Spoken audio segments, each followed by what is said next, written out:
Siang juga itu menyusun pemasaran. Tu wanita ini kan berapa wanita siang itu. Dan sana puasa karena pasti karena puasa pasti mesti. Jawab kan kan si karena puasa ini. Contoh itu. Lepas kita siang tu, dia buat sesuatu sekian sesuatu lah. Ini akan berarti kita semua sah. Kalau saya sekian sekian nama tentang dia, bukan saya pada mana saya sisi dia main ini saya asal orang saya. Ini mana pasal ini.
Kira-kira siang ini macam tu, orang kita tu boleh betul, cuma sang jadi chu wangin rin na wanga thiam cha min kanla pa so krista awangin pathian ni rin wangu ama awang ve chuan ti khongat na kan din ki na hian rin mai kan ta a pathian ro kuina be sei lo min lo wangu in chu ti chap chu ni lovin kan shom na o lo min lo wangu shom na chuan se na siama se na chuan shia na siama Siap dengan tuan biasanya asyam itu sesuatu. In kalau yang kita dengar mereka tiada mana tu tapi rumah ada apa ni biasanya tuan ada buat apa dan lepas itu mereka ambil in Kristus tuan Yesus te ajar ada kita sini lepas itu siap te mana sesuatu se tiada mana jumpa itu lepas kemudian semuanya untuk itu ikan su atara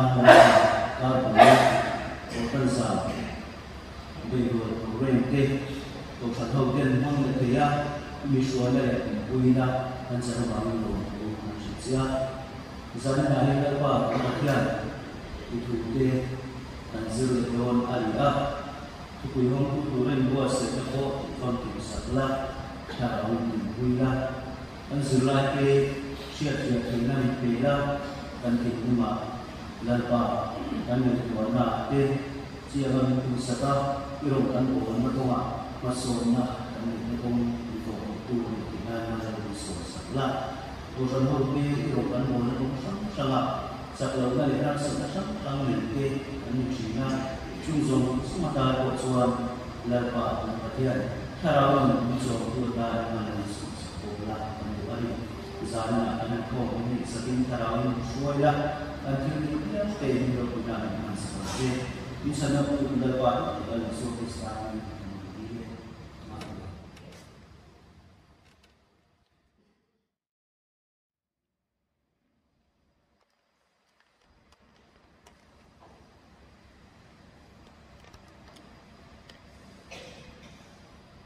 Yang terlalu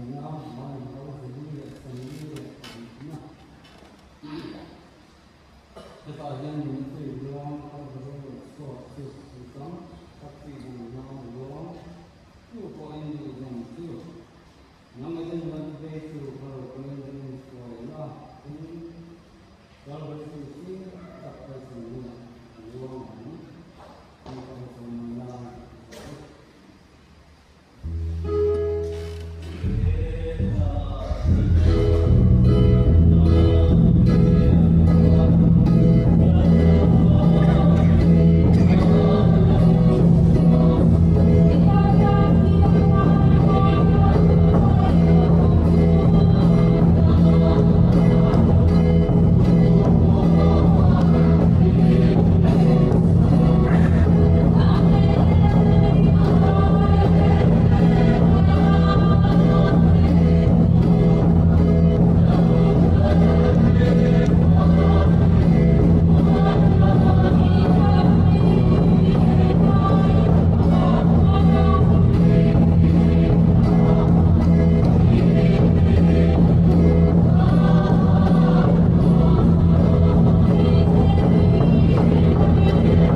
quý quay bỏ tới đây mình sẽ không có đâu tôi phải lúc bà này tôi phải còn chủ cha thì là sẽ không có đây nó sẽ chia tù bao nhiêu cha và nó đi chia hết sự tại đây thì tôi biết muốn số cái lý cha số thì cũng là cũng thế tôi là cũng cha phải là cha đủ người ta cũng làm cha của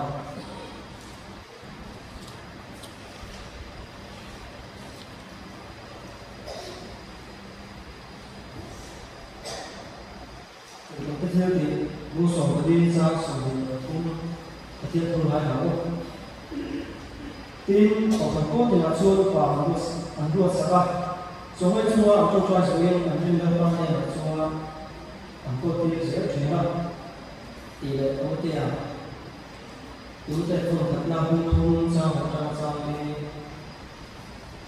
tiếp theo thì là hai hảo tu ko ko sabo to chon chuan cha ani ti hi adigani chu chuan ko ho tu chu se se bo no pui pa hat nei in sung thei ri ri tak ni fer ni lo na dia zikyu dia wai no long lo ni da long lo min ne ni so tu ko lo ta ka sung wai lo giống như các bạn khi cô đã làm đi chung một sản phẩm phát triển đi anh chủ cái này thì chúng ta vui thật sao của trên thứ hai đó thêm như vòng nhau cái thiệt là con ở một số này thiết thì phải bao nhiêu chú thì phải diễn một ngày chú có biết sẽ học con có thể nào cũng có thể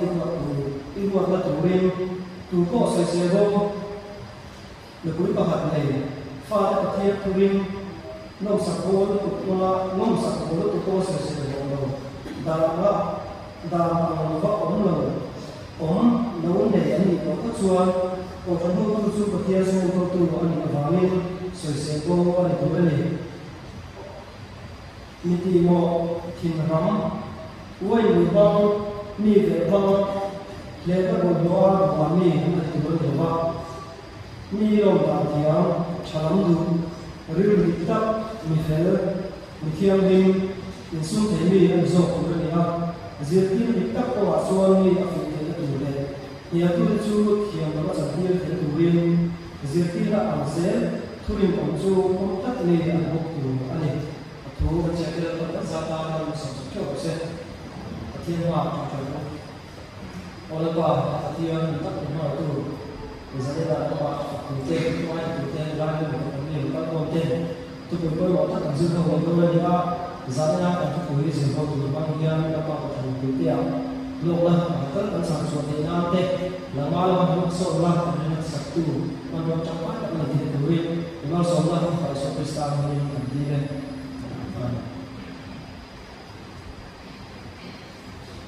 Trong thời gian mình nghe chuyện đi là có sản xuất tiếng Anh sau đó nghe chuyện có sản xuất và để tôi có sản không chúng ta sẽ trả lời mình sẽ không có gì cả thế mà cũng nó bắt đầu dọn để nên là sản xuất sẽ trả hết luôn là chúng ta số tiền có những cái điểm qua sẽ sẽ cũng bất cả cũng về lên cho sản xuất viên một số anh em sẽ cũng không bắt đầu một số mình làm việc tôi làm sẽ không biết là bao nhiêu là cầu thang đám vui những sự việc đã cầu thang hiệp bằng chỉ thung cái này là chung minister tết probationary pastor tết cũng có tết anh là theo cái bằng cái gì đó phải cầu thang phải thành đàm anh chưa đâu mà đi cầu thang lúc đó cầu thang mình là tay ở đây tôi tay anh thành cầu thang khác lắm lắm là tết rồi này là tết rồi thấy em có là tết để cầu thang xuống em có là tết pastor nó chuẩn bị để cầu thang cũng ra nên để nó lo sẽ thành tết anh là anh quay mọi người này và khán giả xuân tổ chức lúc đó thành công và khi anh đi công số những quy sự nên tổ chức lúc đó thành công nên một cuộc họp lên làm thế này cho mọi viên aqua là anh chỉ là sau này xuân lúc đó xuân nhưng làm thấu anh là sẽ lại là xuân sự lòng ấy anh chỉ là sau này xuân lúc đó anh thành là xuân thành quy tu tên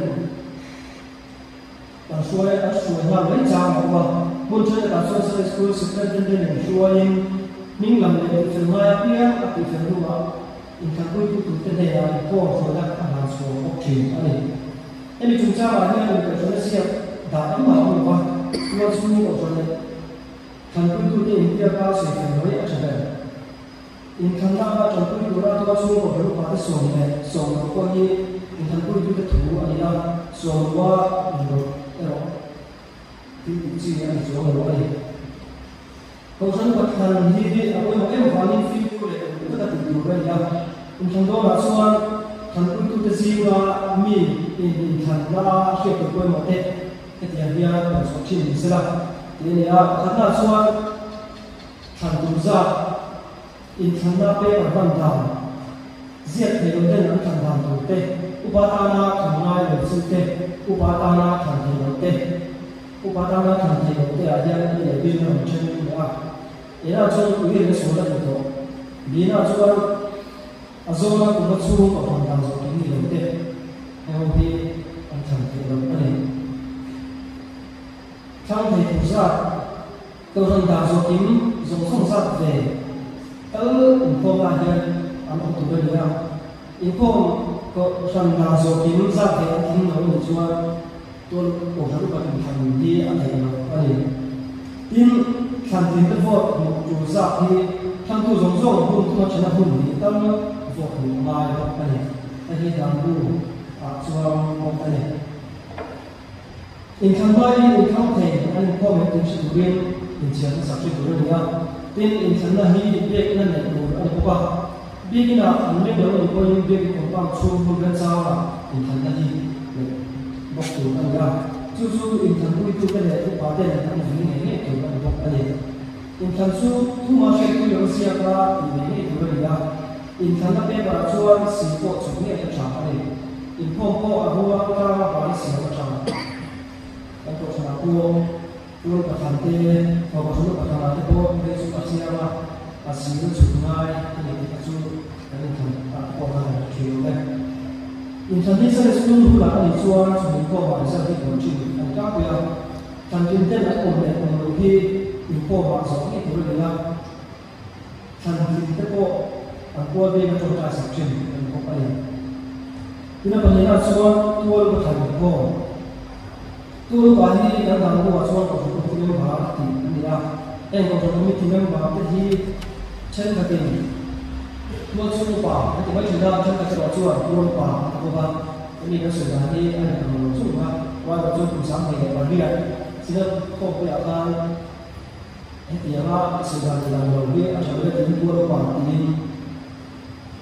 chỉ là không có áo ta tôi bảo là có cảm giác của mình ở đây rồi anh tôi còn màu là còn chuan còn những cái hình của ta là đồ của biết không có thằng là đi chỉ là biết là nó bị chuan thằng tôi cũng để anh làm sao mà chuyện đàn tôi sẽ nên cũng thông su anh trong thế là thằng nó thấy anh có bao anh chẳng thông su như anh các quý thằng là bị tu biết không có trong sự trong anh chuyện này in thằng nó dùng trang như cái của chúng nó mà làm thằng rồi đấy in thằng bồi quý tu anh nhớ một cái quả thằng có cái thằng quý tu cái này quả tên là biết được mà không có in thằng nó đi cái su anh nghe một cái gì đó đi su anh lên lầu anh có mà đi su biết in su nghe là phải ta in thằng nó đi tu anh này thằng quý tu cái gì mà đi thằng chúng ta sẽ cùng cái tiền bia rồi chuyện gì sẽ làm anh là su thằng tiền gì có thằng làm số kiếm đào số nó cũng biết sắp thằng tiền anh là anh ấy là cho nên thằng tiền cái vượt của ngoài ra thằng tiền vượt của ngoài ra thì thằng cũng là bạn sẽ phải sửa cũng sẽ là ngay thằng tu giống không sao thì cái liền anh thằng nó chú thì là thằng của ngoài rồi thì nó có thằng nào cho thằng ngoài là thế thằng ngoài là thế minister tên pastor tên pro pastor tên upachangla cái gì phải thế thì thằng ngoài là thế cũng được in thằng sau thì in thằng po ai mà chú đi po ai mà của anh chuyện là thằng tiền tên đã cùng cái số tiền anh cùng số trong xã hội một tệ làm chuyện anh có vấn đề còn thằng cũng bảo là tôi còn thằng thì anh ấy một đề đó địch tất lại với tất cả quý tụ anh là mi vuông một cái thì buôn mà sửa sửa anh nói là cô thân rất là cái một tất cả chút từ anh ấy vào in cô thân cô hiện trong trang này tất cả hành trình từ anh ấy các sự lo anh ấy sử dụng chủ trì các sự dụng của đấy là và cái đó cho cô thân lúc bà tao mà cái thiên chút gì thành số cô một sự sẽ thì có thể là cho cô thân số lúc đấy trong trang sạc cô một gì à sự sẽ thì anh ấy đúng cái sự đầu tiên là các gia tăng sự dụng của sẽ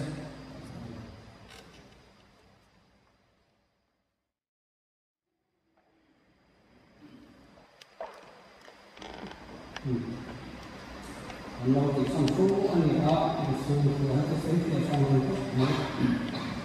mà là cái sở hữu của cái tôi một là tốt mà nó thì sở hữu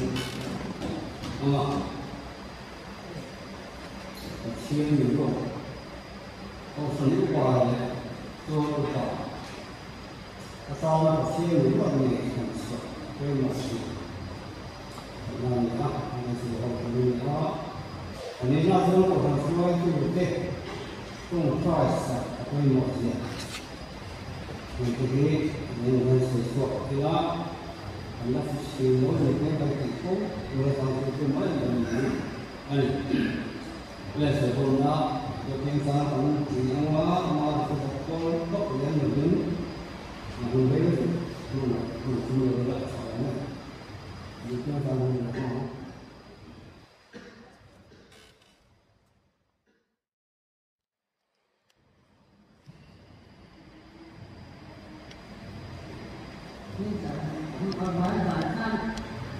Sở hữu của là con gia đình người tấm làm xe mà xe cần xuất điểm thì đầu nhau thì sẽ tân lý ăn cho bạn cho thì ra nên thì mà thì con sở hữu của là hiện cầu chuẩn của bà là cho bà ta là và trên những loại nghề thành quả tôi một sẽ thì sẽ thì đó thì tôi một hết mấy đâu và trên những loại nghề thành anh nghĩ là quá người sinh thì na người cầm cái thì ông gì để có bảo là thành tiền gì có tất cả này thành tiền gì có phát thiết động nghĩ tất cả cái này ta là cho có chân rồng bồ năm ôi một cầu sản committee cầu sản các đoàn cầu sông rê tổ anh nhớ bản nhiên anh đi bộ để có chân thì năm nghe rồi đây thì tổ ra anh nhìn lần không giờ tôi một để cả cái tin tay mà cái rốt này cái Việt Nam thì nghe hôn vị lấy tên để cổ phần các công dụng rất là tốt nha xin các tổ em này ta chúng ta đang ở ngoài khai thì cái đó rồng bồn như cái quả tán mà có tiền thì có chuyện nào tiền cho là chuyện nào chứ vào cho tẩy mà ở ngoài hiện bây cổ phần cải tạo để chủ cái tấm xí nên cái tấm thì sao cái chú tấm để sửa là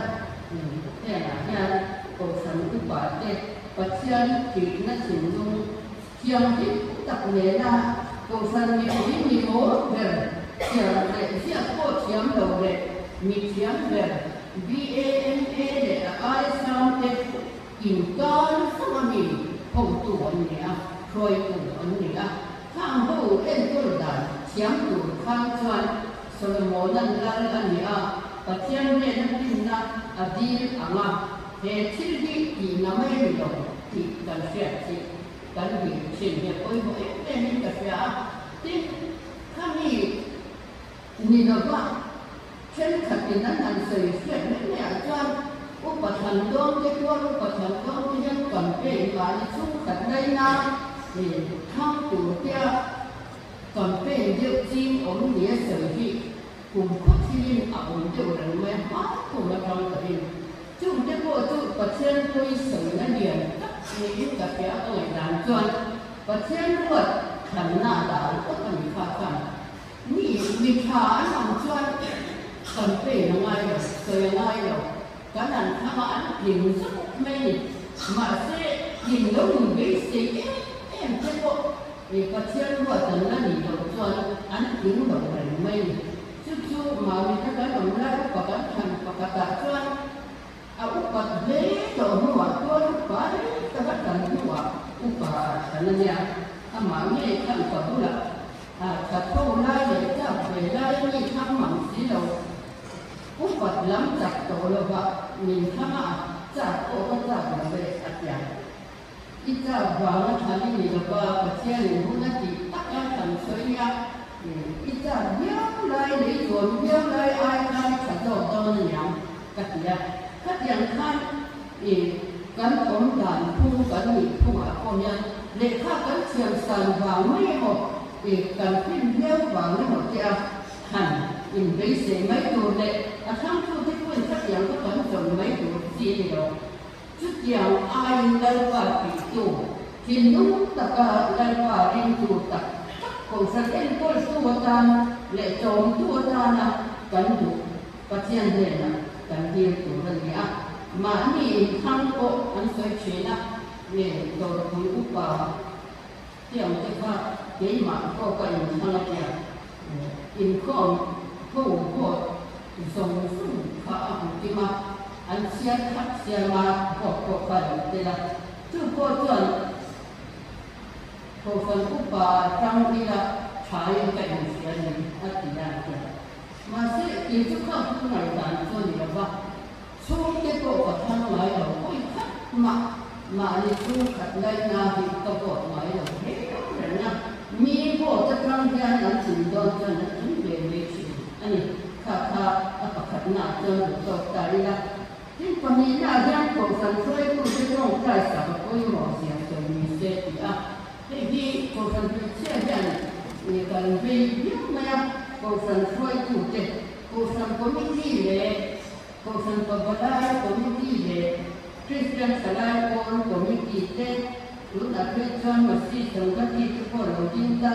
เห็นที่เด่นอันควรที่อันขัดข้าก็ไม่ดีที่นี่ตรงใจเราหนักแต่มังสีนะมาเราชูหนุนขาทั้งคันเนี่ยที่ตรงใจเราหนักพูดภาษาอันที่อะไรที่อะไรเขาบอกเราว่ามีเสียสวยออกมาบางเงินกันขาตาที่มานี่ก็เองกันตรงใจ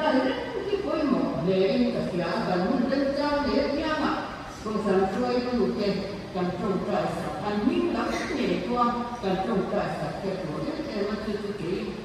ทุกมาตราสวยจริงเป็นจริงจังอันนี้ข้างข้าก็หมดที่นั่นเป็นส่วนเรานั้นผู้สังกัดเหตุโดยผู้โดยยิงตัวช่วยยิงตัวอันนี้เป็นได้ที่น่าอัดตัวก็เชื่อในนั้นตัวนี้ก็หมดเองว่าอยู่บางส่วนกันตรงใจสักก็เจ็บ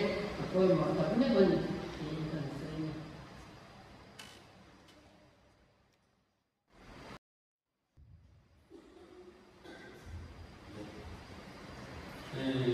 giấy nó dừng lại rồi bỏ không phải khi ra thì xử lý các mô của thành công là tên xem là để chúng ta có một lực hay không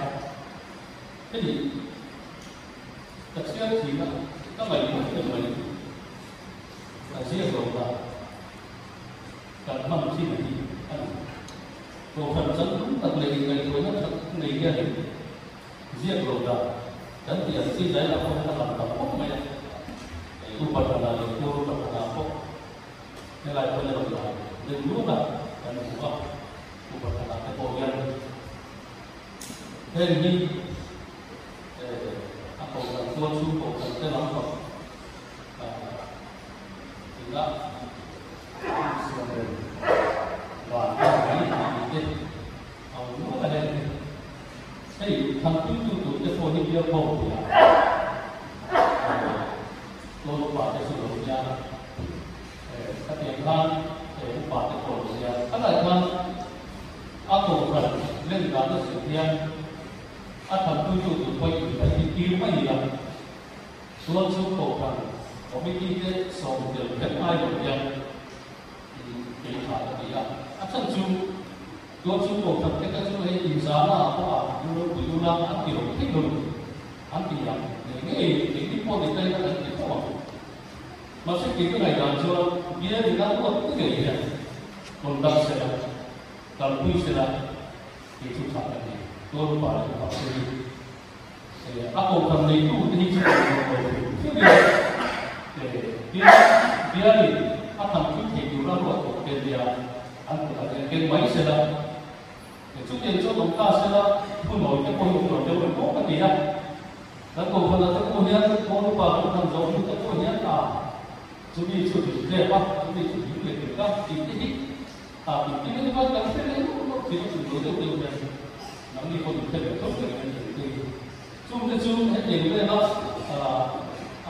ทำทุกตัวเราต้องอยู่ว่าที่ที่เด่นที่จะพูดว่าไม่ตัวเราที่เกิดจากจุดบางส่วนที่เลขาส่งนะตัวพันธุ์นี้ผู้ที่อัดโซ่แล้วก็กระดิ่งโซ่เลยไปต้องทำไปอยู่ตุลาที่กันยังไม่กระดิ่งสินะไอ้มุ่งถึงกระดิ่งโซ่ถ้ามีกันสิรอแล้วก็ถึงกันโซ่คนไม่ไปทีนี้ทุกคนเป็นนายตัวทำคุยคุยเป็นบ้านหรือไม่ทีนี้แต่ต้องดึงล้วนไปทุกบางช่วงทีนี้ผมจะให้ชุดดาวโซ่นี้จะมีโซ่ก็กันเนี่ยอาจารย์เดี๋ยวผมก็เป็นสถิติโซ่กันเนี่ยvới cái không đủ làm gì được chứ mà là để đầu tiên đây là cái thằng quy mô tụ cái do cái su ông ra để ai để cái đồ thì cái con nhân không thấy là đi cho cái mình đi vào cái quay thằng cũng không biết cái gì rồi nhiều tất cả cái gì cái cái đó thì làm một cái là tu nhá đàm này cũng cái cái cái không biết cái gì cái nào đi cho tầm phong giống để nếu không có thì nhiều thì là cái quá anh soi tắm cả cái cô đi hết điều mình làm chủ trang không bao cái cô một đồng nữa đi này làm điều không có cái cô đi ông để cho dân được quyền làm nó sẽ có mù lột thì biết điều đấy để mày nó sẽ là mù lột khi mà chúng ta biết điều lại là phim đen của nó có mù lột sắc các địa phương thì thiên vi cái câu hỏi chung học chuyện của tiểu mà chung vào cho cái cầu thần tên là tấn cầu thần tên con cùng đấy tầm su và tên thiên su tầm su các vị của đơn vị bạn nhân muốn ta cần quy ngay nên cần đủ biết không ai cái ai đủ về số thì là chưa thì sản ra cái không may nhưng cái gì còn đâu cái con nhân tấn không quên không kết mà cái gì cái thằng thì đồng chí đánh cái cô đi từ mà nó còn bao nhiêu cái đánh gì thì tiêu cái sắp cái cô hắn cái chuyện đó từ nay cái số mà đi sửa ống lên thì đó muốn xem là cô mình phải đặt cái số từ thằng về kia ở việc là thăm để phơi bên kia thì và các vị các bạn như tổ thì nhà và xuân đã điều chỉnh chuyện thì mai cũng quay sang để cho thị trường thì thành công cái kia thành thì đánh định cái mình chia cho cô anh để nó tập thằng thì đi các vị tốt đến chỗ đó mà sẽ là năm cái tập không để chỗ đến để đó để không thành cái tập cô bà chú ai cho mình chơi thằng thì mấy năm ta quỳ đầu thì là mà sẽ không thành cái tập cho mình chia tay mất thì lại có một số trong quân pháp không để không vào không thành cái tập có bản mong không vào mà sẽ sửa được là không thể không vào để chú các tổ thần nào lại đi thì các bạn nhìn cũng là sự riêng của là các điểm khi các ngõ các địa thật rất luôn nha các cuối những cuộc thi đang nhìn thấy điểm thêm là những cái cô là thấy là để ta suy làm đúng không từ chú để các bạn nhìn quy định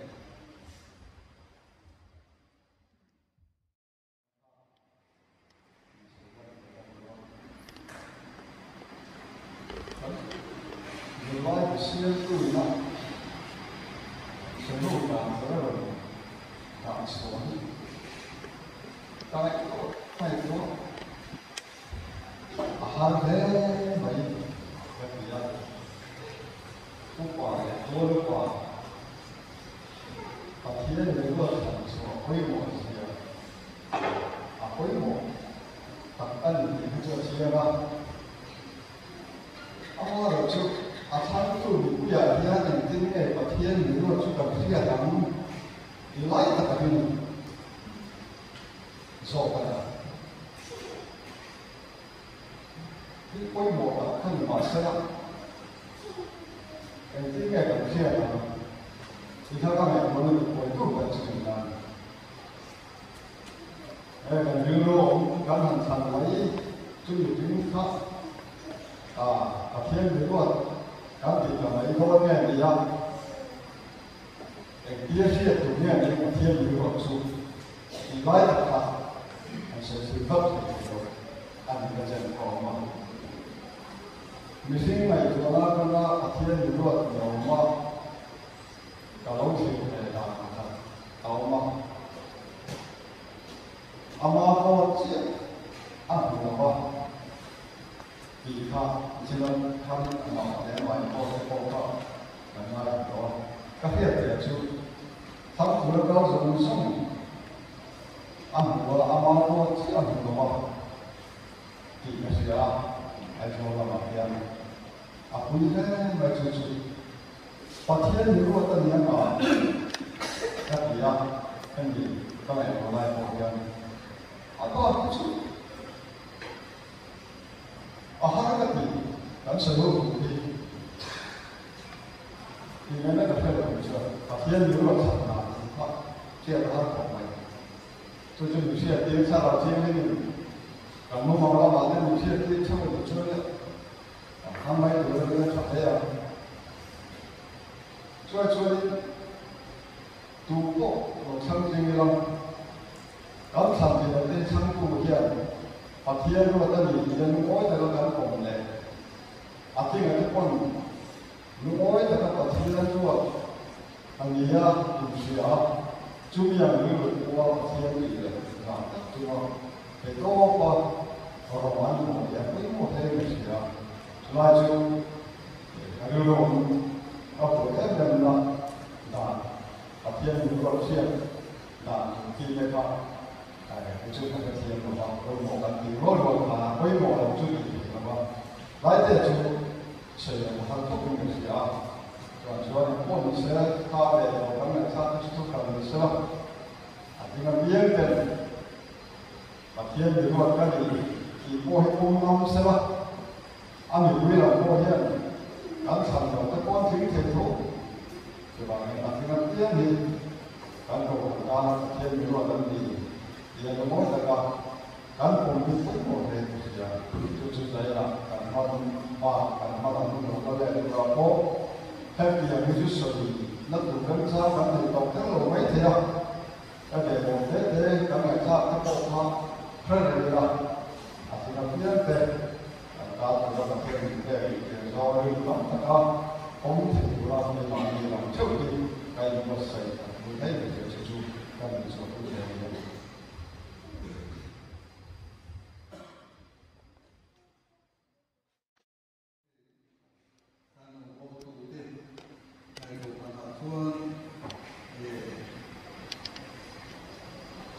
คุณคุยหมดทั้งสองตัวเด็กที่ผู้นำการ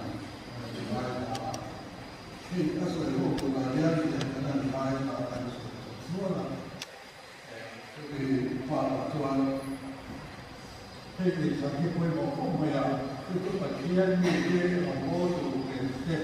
เราโม่ตัวเด็กกันอยู่ในส่วนข้าวอันนี้ตามตัวปัจจัยนี้ของนี้การของสิ่งต่างเด็กคือเรื่องนั้นเราโม่ตัวต่างกันคุยที่ได้เรียนคือที่ตั้งชุดปฏิบัติที่ว่าชุดนี้เนี่ยมันมีตั้งแต่เราที่ชุดทุกคนสวยโดยหลักการไม่เหมือนกันทำไมเราชุดปฏิบัติโน้นทั้งที่ข้าคุยโบราณชุดปฏิบัติที่มาที่ดูนั่นเราว่าปฏิบัติโน้นที่รูปแบบทั้งโดนทั้งโดนแบบทั้งโดนคือแต่ตัวเรื่องเรื่องที่ตั้งที่เราปฏิบัติกันก่อนข้าคุยโบราณคือแต่เรื่องการชุดที่ได้เราก็ละอะไรก็ฟูมาแต่ถ้าไม่รู้ไม่อยากฆ่าตัวเดียวมีสูงละมารูปแบบทั้งโดนรูปแบบทั้งโดนกันกี่ครั้งขันเป็นเฟรนตัวนั้นเรียนรู้ดีนะไปสู้ๆอันนี้ตัวนั้นกี่ครั้งไอ้ทั้งเขาพยายามจนมีสิ่งที่กันง่ายไม่อยากสู้ๆไปพบแม่ข่าวนั้นตัวลูกหลานฐานทำการโครงการก็ให้ถึงแก่ตัวนักมีเรื่องที่กันง่ายเด็ดไม่อ่านอุปกรณ์เด็กโดนประสานที่พบโหดขั้นที่สุดครับ rom bo tu tu ka kana cham te ai te tha na ki na kan chu na rom bo le tu dan dia tam ta kha chuan kan du lo tu si ka ta a di mai o ma le ni ke ka mai lo ta ma ko ma ko ba ni so ni tu am fo ta na du ni mai te kha le la ba chuan mi na se ye pu ya a ri lu ta tha lu ni ka ke a ni cham tiam lo ni su na ko an ji ni ke ko ka ni a ko ba ni a poi mo ta chuan chu kwa an poi mo ni fi si chu kwa ho ko kan ho te kan poi mo ni chu kwa ma tu ti hi le pa kira no mo chu lo ti a nau pa te se ti da lo ti mo ho wa ka kai ko la kan han ti a poi mo ko ma ya e na ko tu in le ko ka la chuan mi be ti le chu ma chu an ka nge han ti ko ka na ko ku la ka ya na te an o ma ni chu ma ho te chu an ni tu le ni a ma ni la chuanข้ามันมีแค่เราบอกได้อีกข้อได้เราได้กันทุ่งโทมาถ้าเกี่ยวกับที่ข้ามีอย่างเกษตรกรชุ่มก็ระบายเรื่องกันหลักนายเด็กไม่ยังเราโม่จู่กันชุ่มกว่าเด็กกันมาหลาเด็กกันชุ่มเราโม่จู่เด็กกันอีกโม่ระบายเงี้ยถ้าเกี่ยวกับมีเด็กเล็กมีริบล่า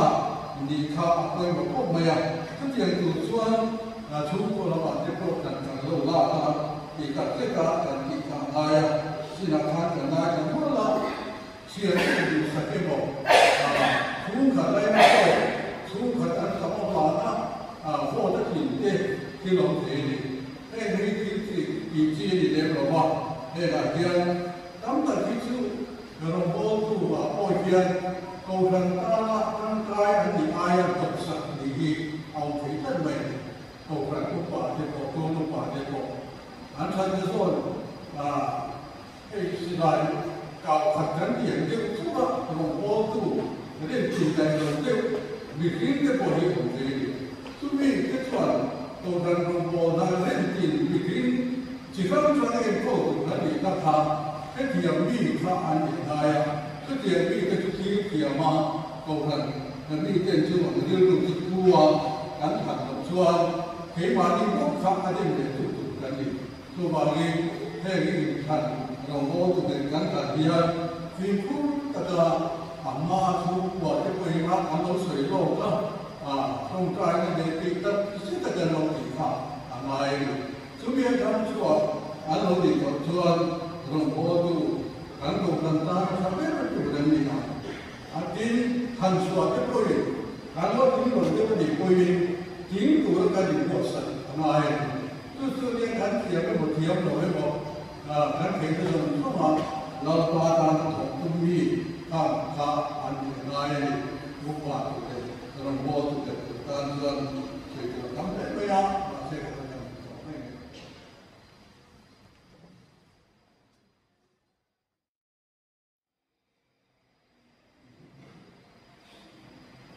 สามีเราพวกเราไม่พอเนี่ยผู้คนรู้สึกตัวเดียวผมว่าผู้คนเราสมนี่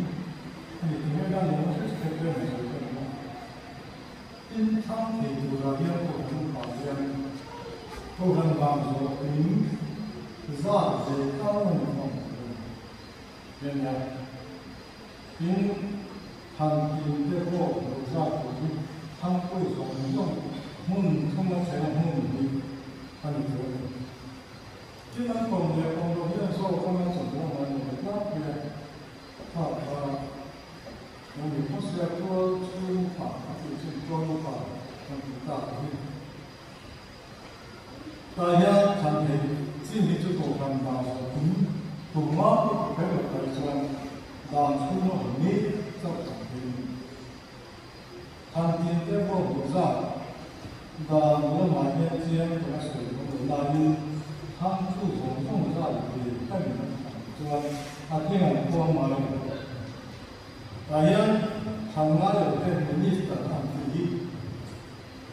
他在民意的老人人口可能，都比较多的，跟上的时候， pastor te le active tu pa tuang te tu pa lo nan te tu pa I tu pa sa ni tin la yan da bu lam ta na sia pa ko na tu na ni hi ko da tu te se de kren han tu pa te pa tu la ministry ka ko na te am le ko amro tu他天边以后，他说的话一样，他哪有在历史的在大做的做法做的这个大对，他最近我们那时候领导是我们的，他听众不少问题，就是他这个弄的完全，刚刚他当有装，他不从动作的音，他看到专业的管理了。ที่ประเทศที่เป็นข้อเวลาเรียนนักตามจุดจุดรู้ทันทีนั้นจุดรับเกี่ยวกับเรื่องมาเส้นพวกนั้นทำได้จ้วงนั่นติดอยู่ไหมติดอยู่แล้วมาเมื่อไม่ถูกทำที่พวกเด็กไอ้คนที่เรียนเรียนข้อเวลาเรียนแล้วรู้เรื่องนี้นะการตลาดว่า因他协助当中，比如说大家对多把很多人以后，让他们大手因啥的以后买个我的家乡，来我这边是怎么弄？这个，我说我跟你不一样。